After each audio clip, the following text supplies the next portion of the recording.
Good morning, good afternoon, good evening, depending on what part of the world you're watching me from. It's unfortunate.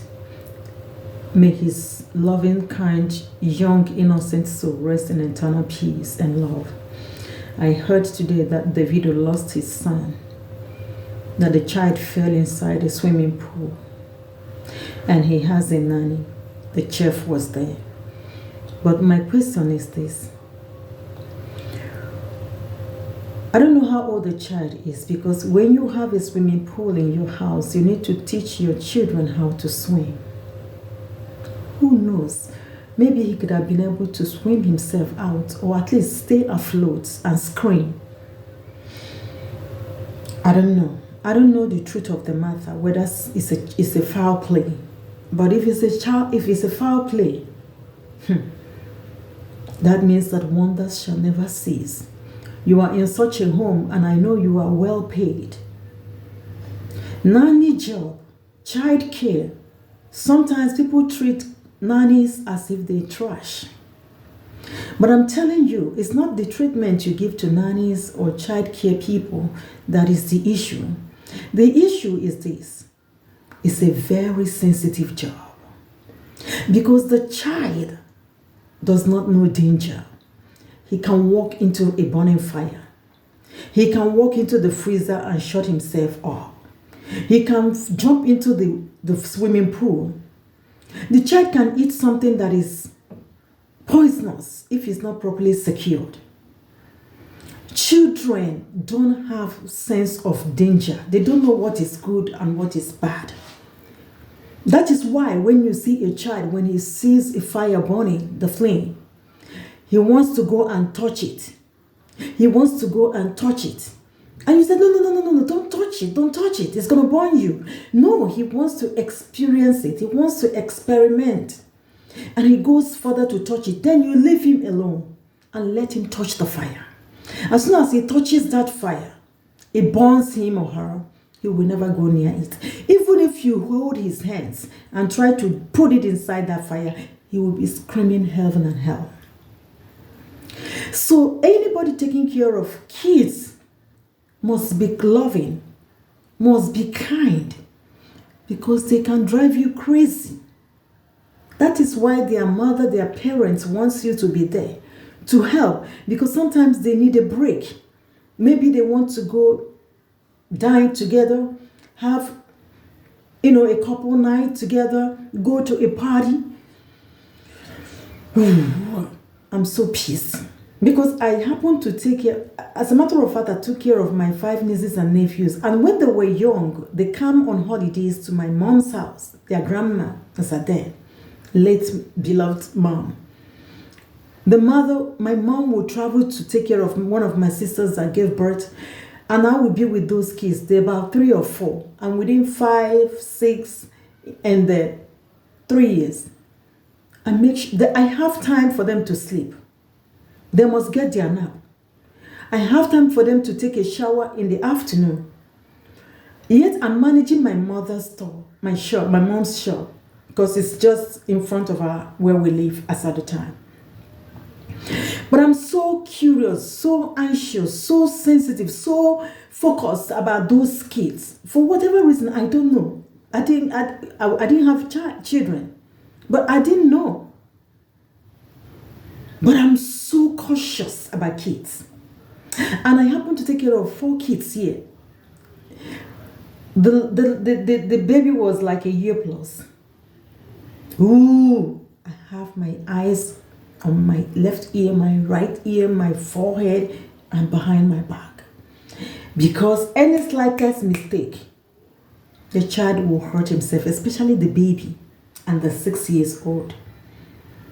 If I'm going on a walk with them, they're all going to be on my left because the road is by the right. And they hold their hands in chain. And I'm still cautious and curious. No, I'm not nervous.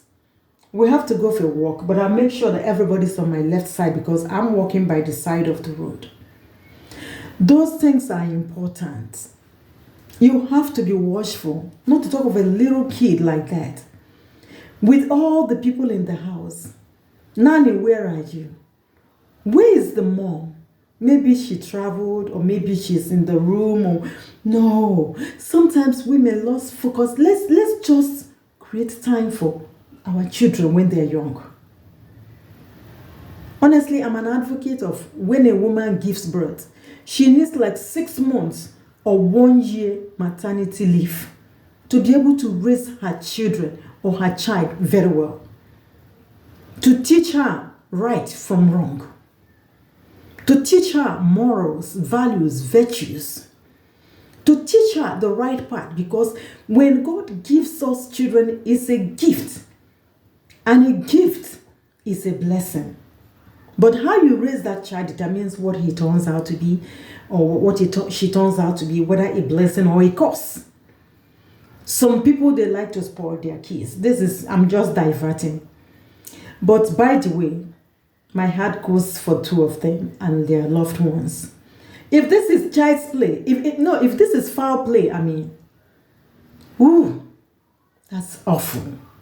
That's unbelievably awful. For somebody to want to snuff a child's life off for nothing, innocent child. The child I took care of at one time, he doesn't play with me. He's gonna sleep with auntie and not with his mom. If I'm not around, he's looking out for me. Because we bonded. I loved him. God gave children from the womb and mold the child, protect the child until the child comes into the world. What the child needs from us is love.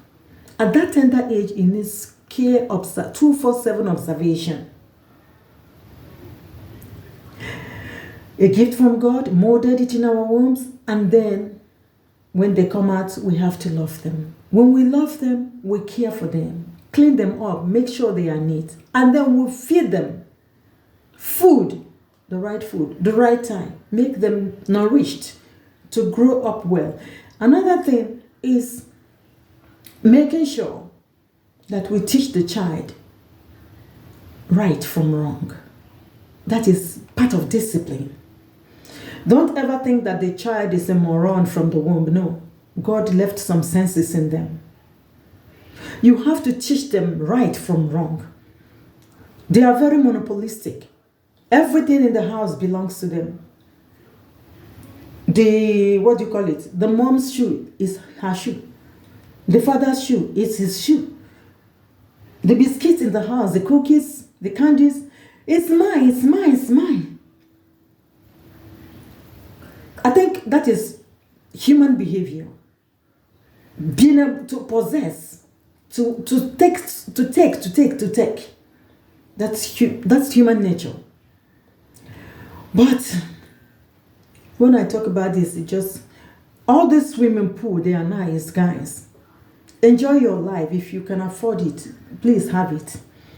But please, the door that leads to that swimming pool, can you please lock it 24/7 round the clock when you are not home? Or before you go upstairs? And please, if you have to put these luxurious things at the back of your house or wherever, please make sure you teach the children how to swim. All of them. It has to be a duty that you have to partake in. You too, you learn how to swim.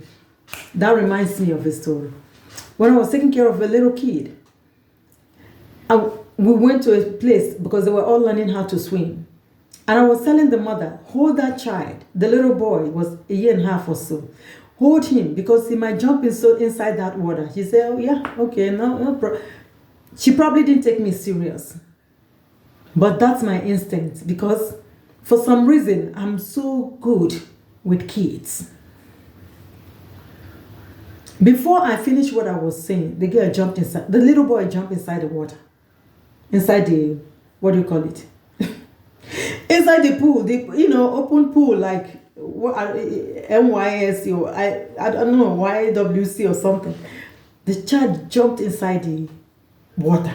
That is he didn't even give the mother any signal that he was going to jump inside this water, inside this pool, a public pool.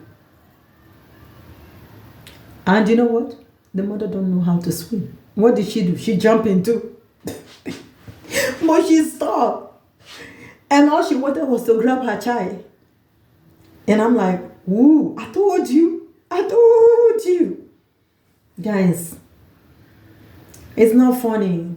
Kids don't know danger. They don't know when they're going to get hurt. It is our responsibility to control them, to be careful. Like I said, you have to be like a hawk when you're taking care of a child, because it's not any blame of his own that he's jumped inside the water, because he has been going in there when the parents were there. He thought it was the same thing. But because he's a child, he never thought, mommy or nanny, please, or sister or uncle, brother, come and help me to go in. I want to. No, he's not going to take permission from you, because he thought it's a way of life. Let not our blessing bring curse unto us. People, be careful. Mind how you take care of that your pool. Lock it up. I don't know what you want to do with it, but all I'm saying is be careful. God bless. May the soul of Davido's son rest in eternal peace and love. And may others